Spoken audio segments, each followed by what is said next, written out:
जय श्री कृष्णा साथियों, गहन विचार में आपका स्वागत है। आशा करते हैं आप सब कुशल मंगल होंगे।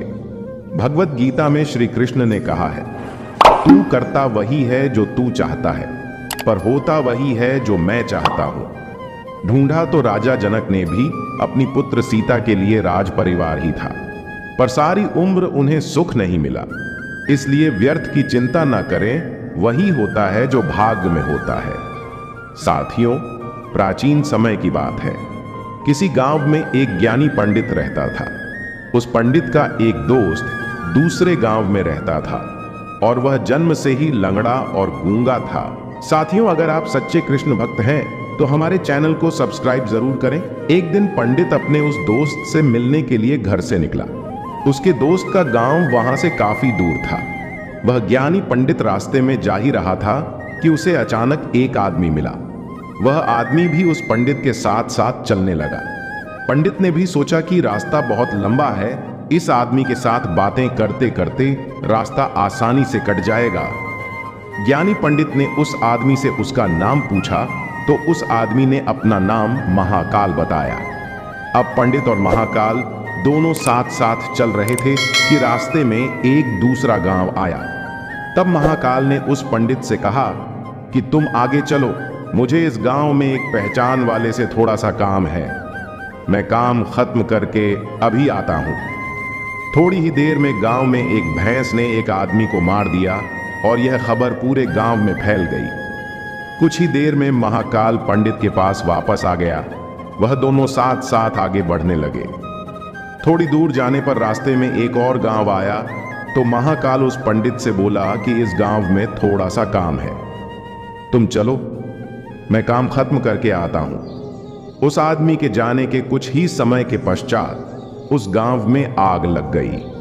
वह पंडित अब सोचने लगा कि यह आदमी जहां जहां जाता है वहां पर कोई ना कोई बुरी घटना जरूर घटती है। अतः उस पंडित ने महाकाल से पूछ ही लिया कि भाई तुम कौन हो? तुम जहां भी जाते हो वहां कोई ना कोई बुरी घटना जरूर होती है। पंडित की बात सुनकर महाकाल बोला कि मैं यमदूत हूं, मनुष्यों के प्राण हरण करना मेरा काम है। उसके बाद पंडित ने महाकाल से पूछा कि तुम यमदूत हो तो यह बताओ कि अगली मृत्यु किसकी होने वाली है। तब महाकाल ने कहा कि अगली मृत्यु तुम्हारे उस मित्र की होने वाली है जिससे तुम मिलने के लिए जा रहे हो। वह पंडित सोचने लगा, यदि ऐसी बात है तो मैं अपने मित्र से मिलने नहीं जाऊंगा। यह सोचकर पंडित वापस अपने गांव की तरफ जाने लगा। महाकाल ने पंडित को वापस जाते हुए देखकर कहा कि तुम जो सोच रहे हो ऐसा कुछ भी नहीं होगा। होनी एक अटल सत्य है, इसलिए होकर ही रहेगी। थोड़ी देर में उस पंडित ने देखा कि उसका मित्र उससे मिलने के लिए बड़ी तेजी से चला आ रहा है। जैसे ही उसका मित्र उस पंडित के पास पहुंचता है, हृदयाघात होने के कारण उसकी मृत्यु हो जाती है। इससे उस पंडित को बहुत बड़ा पछतावा होने लगा। वह पंडित उस महाकाल से पूछता है, अच्छा तुम यह बताओ कि मेरी मृत्यु कब और कैसे होगी। तब महाकाल ने कहा कि तुम्हारी मृत्यु ठीक 6 महीने बाद दूसरे राज्य में फांसी लगने से होगी। पंडित यह बात सुनकर घबरा गया और वह जल्दी से अपने घर पहुंचा और सीधे अपने राज्य के राजा के पास गया और राजा को सारी बात बता दी। तब राजा ने सभी मंत्रियों को बुलाया और इस समस्या का हल पूछा। सभी ने सोचने के बाद यह हल निकाला कि वह पंडित इसी राजमहल में 6 महीने तक रहेगा। राजा ने पंडित के लिए राजमहल में ही रहने की व्यवस्था करवा दी। धीरे धीरे समय बीतता गया। उस पंडित को नींद में चलने की बीमारी थी और यह बात उस पंडित को भी मालूम नहीं थी। जिस दिन उसकी मृत्यु होने वाली थी, उसी रात्रि को वह पंडित नींद में राजमहल से बाहर निकल गया। पंडित राजा के यहाँ मेहमान था, इसलिए किसी भी पहरेदार ने उसे जाने से नहीं रोका। वह पंडित राजमहल से निकलकर दूसरे राज्य के राजमहल में जाकर राजा के शयन कक्ष में राजा और रानी दोनों के बीच में जाकर सो गया। सुबह जब राजा की नींद खुली तो उस पंडित को अपने शयन कक्ष में देखकर बहुत क्रोधित हुआ और गुस्से में उस पंडित को फांसी की सजा सुना दी। तब पंडित ने उस राजा को सारी कहानी सुना डाली। पंडित की बातों पर राजा को विश्वास नहीं आया। उसकी बातों की सच्चाई जानने के लिए राजा ने अपना एक गुप्तचर अपने पड़ोसी राजा के पास भेजा। गुप्तचर ने वापस आकर पंडित की बातों पर सच की मुहर लगा दी। यह सुनकर उस राजा को अपने दिए दंड पर बहुत पछतावा हुआ। लेकिन उस राज्य का एक नियम था कि एक बार राजा जो सजा सुना दे, कभी उसको बदला नहीं जा सकता। राजा ने एक राजसभा बुलाई और सभी मंत्रियों से इसका उपाय पूछा। तब उस राजसभा में यह फैसला लिया गया कि एक कच्चे धागे का फंदा बनाकर आप पंडित को पहनाकर अपना वचन पूरा कर लीजिए। कच्चे धागे का फंदा होने के कारण पंडित की मृत्यु भी नहीं होगी और आपके फैसले की लाज भी बच जाएगी। तब कच्चे धागे से फांसी का फंदा बनाया गया और उसके अगले दिन पंडित के गले में डालकर फंदे को खींच दिया गया। सभी ने यह सोचा था कि पंडित को कुछ नहीं होगा। फांसी देते समय धागा तो टूट गया, लेकिन उस कच्चे धागे की वजह से उस पंडित के गले की नस कट गई, जिसकी वजह से उसका खून तेजी से निकलने लगा। ज्यादा खून बह जाने की वजह से उस पंडित की मृत्यु हो गई। इस कहानी से हमें शिक्षा मिलती है कि मृत्यु एक अटल सत्य है और भाग्य का लिखा कभी नहीं मिटता, चाहे हम कितनी ही कोशिश कर लें। कंधों पर उम्मीदों का एक बोझ है साहब, हार जाता हूं हर बार, पर जीतना एक रोज है। जो भाग्य में है वह कहीं से भी भाग कर आएगा और जो भाग्य में नहीं है वह आकर भी भाग जाएगा। फिर चिंता किस बात की, आप केवल अपना कर्म करते रहे। विजयनगर का राजा विजय सिंह बहुत ही पराक्रमी एवं शक्तिशाली था। उसका राज्य भी धन धान्य से पूर्ण था। राजा की ख्याति दूर दूर तक फैली थी। एक बार विजयनगर में एक ज्योतिषी पधारे, जिनका नाम श्यामभान था। उनके बारे में विख्यात था कि वह बहुत ही पहुंचे हुए ज्ञातिषी हैं और किसी के भी भविष्य के बारे में सही सही बता सकते हैं। वह नगर के बाहर एक छोटी कुटिया में ठहरे थे। उनकी इच्छा हुई कि वह भी राजा के दर्शन करें। उन्होंने राजा से मिलने की इच्छा व्यक्त की और राजा से मिलने की अनुमति उन्हें मिल गई। राज दरबार में राजा ने उनका हार्दिक स्वागत किया। चलते समय राजा ने ज्योतिषी को कुछ हीरे जवाहरात देकर विदा करना चाहा, परंतु ज्योतिषी ने यह कहकर मना कर दिया कि वह सिर्फ अपने भाग्य का खाते हैं। राजा की दी हुई दौलत से वह अमीर नहीं बन सकते। राजा ने पूछा, इससे क्या तात्पर्य है आपका गुरुदेव? ज्योतिषी ने कहा, कोई भी व्यक्ति अपनी किस्मत और मेहनत से गरीब या अमीर होता है। यदि राजा भी किसी को अमीर बनाना चाहे तो नहीं बना सकता। राजा की दौलत भी उसके हाथ से निकल जाएगी। यह सुनकर राजा को क्रोध आ गया। गुरुदेव, आप किसी का हाथ देखकर यह बताइए कि उसकी किस्मत में अमीर बनना लिखा है या गरीब। मैं उसको उलट कर दिखा दूंगा।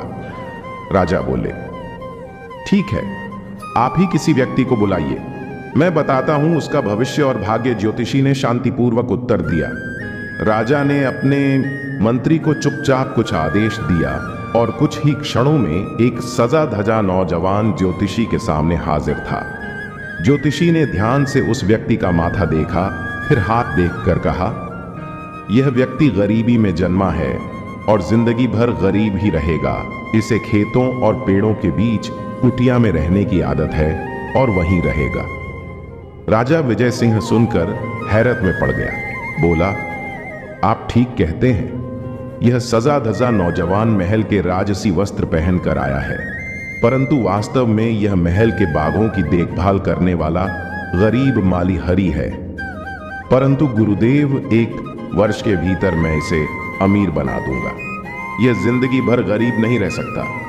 राजा का घमंड देखकर ज्योतिषी ने कहा, ठीक है, आप स्वयं प्रयत्न कर लीजिए, मुझे आज्ञा दीजिए। और ज्योतिषी श्यामभान विजयनगर से चले गए। राजा ने अगले दिन माली हरि को बुलाकर एक पत्र दिया और साथ में यात्रा करने के लिए कुछ धन दिया। फिर उससे कहा, यहां से 100 कोस दूर दुर्गापुर में मेरे परम मित्र जय प्रताप रहते हैं, वहां जाओ और यह पत्र उन्हें दे आओ। सुनकर हरि का चेहरा लटक गया। वह पत्र लेकर अपनी कुटिया में आ गया और सोचने लगा, यहां तो पेड़ों की थोड़ी बहुत देखभाल करके दिन भर आराम करता हूं, अब इतनी गर्मी में इतनी दूर जाना पड़ेगा। परंतु राजा की आज्ञा थी, इसलिए अगले दिन सुबह तड़के वह विजयनगर से पत्र लेकर निकल गया। 2 गांव पार करते करते वह बहुत थक चुका था और धूप चढ़ने लगी थी। इस कारण उसे भूख और प्यास भी जोर की लगी थी। वह उस गांव में बाजार से भोजन लेकर एक पेड़ के नीचे खाने बैठ गया। अभी आधा भोजन ही कर पाया था कि उसका एक रमेश नाम का मित्र, जो खेती ही करता था, मिल गया। हरि ने अपनी परेशानी अपने मित्र रमेश को बताई। रमेश सुनकर हंसने लगा, बोला, इसमें परेशानी की क्या बात है? राजा के काम से जाओगे, खूब आवभगत होगी। तुम्हारी जगह मैं होता तो खुशी खुशी जाता। यह सुनकर हरि का चेहरा खुशी से खिल उठा।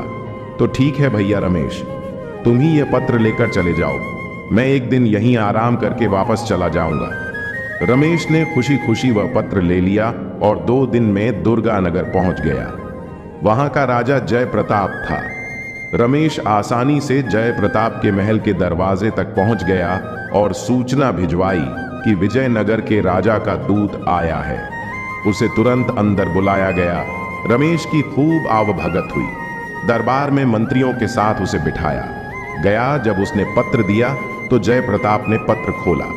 पत्र में लिखा था, प्रिय मित्र, यह बहुत योग्य एवं मेहनती व्यक्ति है।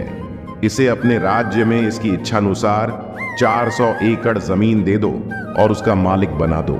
यह मेरे पुत्र समान है। यदि तुम चाहो तो इससे अपनी पुत्री का विवाह कर सकते हो। वापस आने पर मैं भी उसे अपने राज्य के 5 गांव इनाम में दे दूंगा। राजा जय प्रताप को लगा कि यह सचमुच में योग्य व्यक्ति है। उसने अपनी पुत्री व पत्नी से सलाह करके अपनी पुत्री का विवाह रमेश से कर दिया और चलते समय ढेरों हीरे जवाहरात देकर विदा किया। उधर आलसी हरि थका हारा अपनी कुटिया में पहुंचा और जाकर सो गया। 2 दिन सोता रहा। फिर सुबह उठकर पेड़ों में पानी देने लगा। सुबह जब राजा अपने बाग में घूमने निकले तो हरि से पत्र के बारे में पूछा। हरि ने डरते डरते सारी बात राजा को बता दी। राजा को बहुत क्रोध आया और साथ ही ज्योतिषी की भविष्यवाणी भी याद आई। परंतु राजा ने सोचा कि कहीं भूल चूक भी हो सकती है, अतः वह एक बार फिर प्रयत्न करके देखेगा कि हरि को धनी किस प्रकार बनाया जाए। 3-4 दिन पश्चात हरि राजा का गुस्सा कम करने की इच्छा से खेत से बड़े बड़े तरबूज तोड़कर लाया और बोला, सरकार, इस बार फसल बहुत अच्छी हुई है। देखिए खेत में कितने बड़े बड़े तरबूज हुए हैं।